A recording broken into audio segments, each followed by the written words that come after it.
نبی کریم رؤوف الرحیم صلی اللہ تعالی علیہ وسلم نے ارشاد فرمایا کہ قیامت کے قریب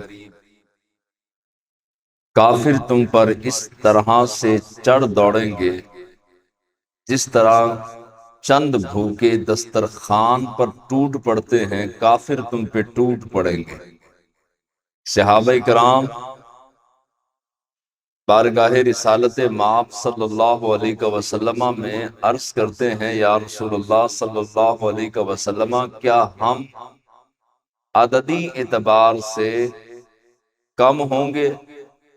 فرمایا نہیں، عددی اعتبار سے تم کم نہیں ہوگے، تمہاری طاقت عددی اعتبار سے اب سے زیادہ ہوگی، لیکن اس کے باوجود بھوکے کتوں کی طرح تم پر ٹوٹ پڑیں گے کافر۔ عرض کیا کہ یا رسول اللہ صلی اللہ علیہ وسلم، اس کی وجہ کیا ہے؟ کیوں ٹوٹ پڑیں گے؟ فرمایا کہ اس کی وجہ یہ ہے کہ تمہارے ایمان کمزور ہو جائیں گے اور تمہارا جینا اور مرنا دنیا ہو جائے گا۔ اس وجہ سے کافر تم پر ٹوٹ پڑیں گے اور کافر مل کر حملہ آور ہوں گے۔ آج آپ دنیا کے نقشے پر دیکھیں تو آپ اپنے قریب سے کشمیر سے شروع ہو جائیں اور پھر برما کی وادیوں میں جائیں اور برما کی وادیوں سے ہوتے ہوئے ملک شام اور ملک شام سے چچنیا، بوسنیا، تورا بورا، دشت لیلا، موصل، بغداد، قلعہ جنگی، آذربائیجان، کابل، قندھار، فلسطین اور اس کے علاوہ کئی ممالک ایسے ہیں، مصر سمیت اور لبنان سمیت، شام سمیت، اور کئی ایسے ممالک ہیں کہ جہاں پر مسلمانوں پر کافر ٹوٹ پڑا ہے، اور ہم سمجھتے ہیں کہ ہمارا گھر محفوظ ہے اور یہاں پہ آگ نہیں لگی تو شاید ہم ہمیشہ محفوظ رہیں گے۔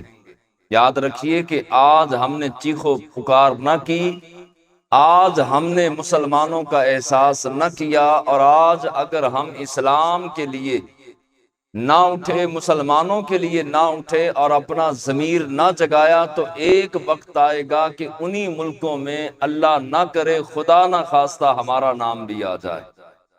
لہٰذا آج ہمیں اٹھنا پڑے گا، سٹینڈ لینا پڑے گا اور اپنے مسلمان بھائیوں کا درد محسوس کرنا پڑے گا۔ کیوں؟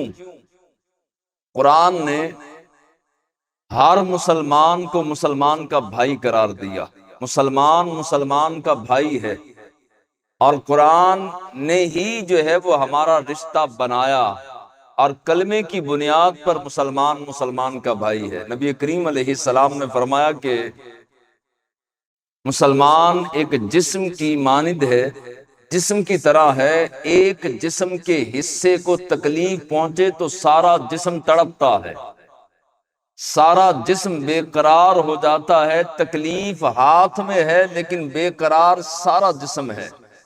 تکلیف آنکھ کو ہو رہی ہے مگر آنسو صاف کرنے کے لیے ہاتھ موجود ہیں، سارا جسم بے قراری اور درد کے ساتھ تڑپ رہا ہے۔ کیوں؟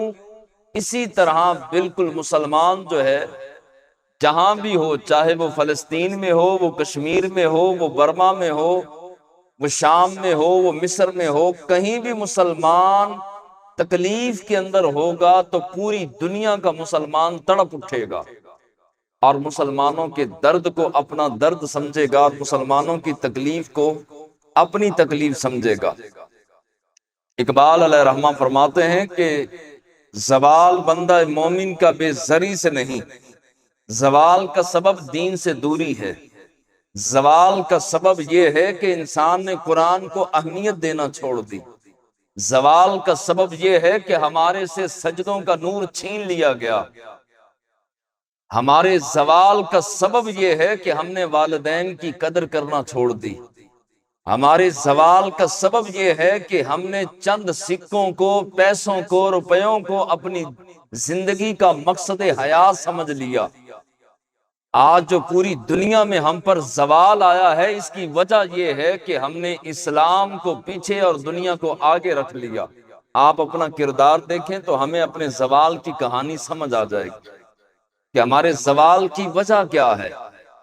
اگر ہمیں دین کے لیے بلایا جائے تو وقت نہیں ہے، رشتہ دار سالگرہ کے لیے بلائے تو وقت سے پہنچتے ہیں، دنیا داری کے لیے، پیسہ کمانے کے لیے سمندری راستے میں اپنی جان کو مشکلات میں ڈال کے، جان پر کھیل کر، کشتیوں پر بیٹھ کر جو ہے وہ یورپ جانے والے جوان جاتے ہیں، اور راستے میں کئی جو ہے وہ اپنی جان کھو بیٹھتے ہیں، کس لیے؟ پیسہ کمانے کے لیے۔ اور اگر کہا جائے کہ جناب نماز پڑھیے، قرآن پڑھیے، آئیے کورس تجہیز و تکفین کورس ہو رہا ہے اس میں شرکت کریں، چلو اور کچھ نہیں کر سکتے تو گھر میں ہی اللہ کا قرآن پڑھ لے، لیکن مسلمان آج قرآن کے دامن کے ساتھ لگنے کے لیے تیار نہیں۔ پھر اللہ بھی بڑا بے نیاز ہے، رب نے بھی پھر ہمیں ہمارے حال پر چھوڑ دیا، اور آج پوری دنیا میں ہم ذلیل ہو رہے ہیں۔ اور وہ وقت بھی آپ کو اور مجھے یاد ہے کہ جنگ بدر ہے، 313 صحابہ کرام ہیں، اور سامنے جو ہے وہ سپر طاقت ابو جہل کی اور ابو لہب، عتبہ، شیبہ اور بڑے بڑے کافر جو ہیں وہ اپنے تمام تر آلات لے کر، جنگ کے آلات، جنگ کا اسلحہ لے کر دستیاب ہیں، موجود ہیں، لیکن اللہ فتح کن کو دیتا ہے؟ ایمان والوں۔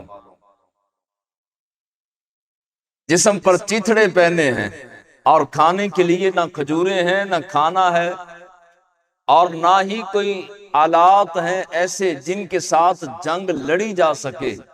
8 تلواریں، کسی کا دستہ ٹوٹا ہے، کسی کی نوک ٹوٹی ہے، کسی تلوار کو دندانے پڑے ہیں، لیکن اس کے باوجود 8 تلواریں لے کر اہل ایمان جب میدان جنگ میں اترے تو خالق کائنات نے اس وقت کی سپر طاقت کو گرا کے مسلمانوں کے قدموں میں ڈھیر کر دیا۔